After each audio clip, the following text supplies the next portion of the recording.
And today we find ourselves on the other side of Australia Day celebrations, and therefore on the other side of the inevitable controversy about whether or not we should change the date.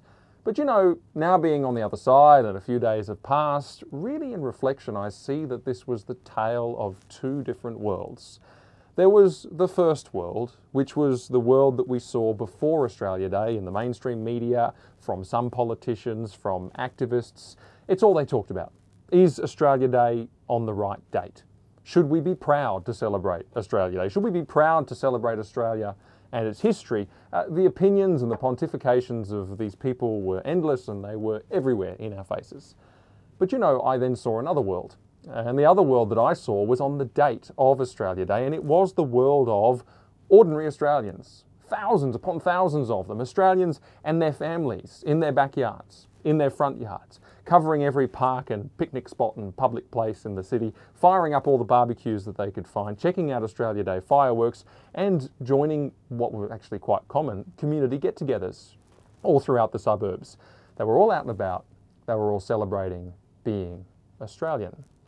And so it turns out that the ordinary Australians, on the whole, appear very happy to celebrate Australia, despite what they're increasingly being told, especially in the lead-up to Australia Day, by the first group that I just described. And this is kind of confirmed. I was very interested to see this by a survey or a poll run by the Institute of Public Affairs, which showed that 75% of Australians want to keep the date of Australia Day the same, and the big surprise was that only 8% of young people actually want to change the date.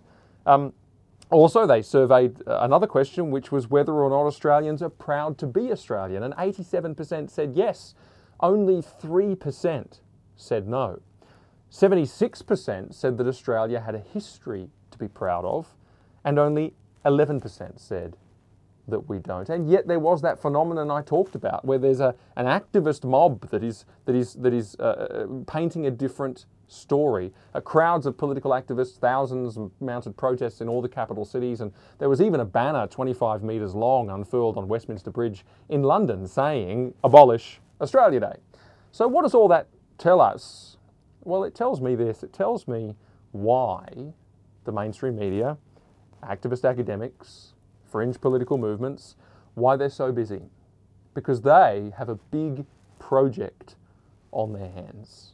Because, you know, in order to radically change any society, in order to re-engineer the fundamentals and the foundations of a society and make people think differently, you actually have to convince the people that their society is terrible.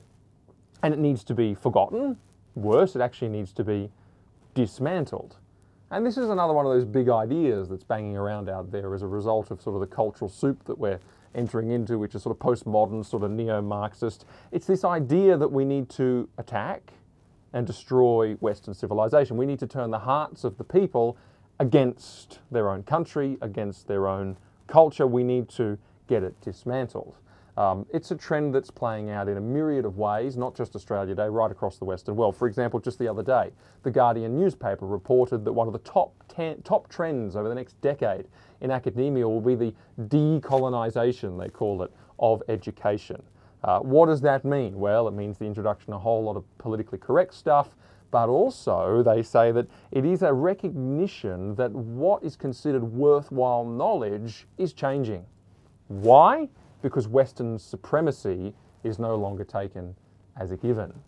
Now, that sounds very meek and mild in the way they've put it, but actually what it means is that Western civilization, Western culture is put to one side instead to promote others.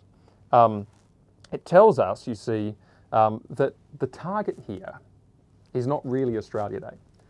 The target here is our attitude to Australia itself, to Western culture itself.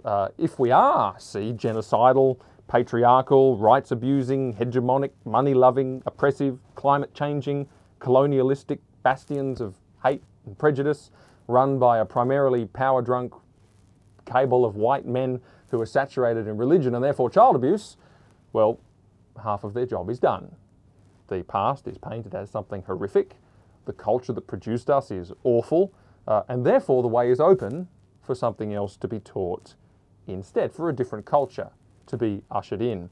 It turns out that Australia Day presents two things for people who think this way. Firstly, it's a great bulwark standing in the way of the program, but also because people love it, people love Australia, people are still proud of Australia, but also it is a fantastic platform, a really good platform for getting people to associate Australia Day with all of that stuff that I just described. It's a great PR opportunity to use that event as a mouthpiece, as a foghorn for ideas about the evils of Western civilization. So it is no wonder they are so busy, because this kind of thinking is already creeping into so many areas of our culture. But Australia Day is an opportunity. And Australia Day is perhaps something that hasn't been attacked enough in their minds up until this point to make that association between Australia and an evil, oppressive culture. But here's a really important point that I think we need to note. I'm not going to say that the past is perfect. I'm not going to say Western culture is perfect, but I'm going to say this. We must recognize that one of the parts of that massive deconstruction project is the destruction of Christianity, which is seen by the postmodernists as part and parcel of Western civ. You see, that was the great project, that is the ongoing great project of the postmodern thinkers. And postmodernism has heavily influenced particularly our education curricula, particularly our universities and institutions. It is the attacking of the deconstruction of Western civilization, including Christianity. It was Jacques Derrida, one of the biggest and most prominent postmodern thinkers of the last 100 or so years. What did he say? Well, he said one of the problems with the West is this: it is logos-centric. Its worldview is logos-centric. And those of you who are Christians know exactly what I mean when I say logos. Of course, it is the logos of John's Gospel, chapter 1. It is the fact that it is Jesus Christ, the Word made flesh. It is He that must go.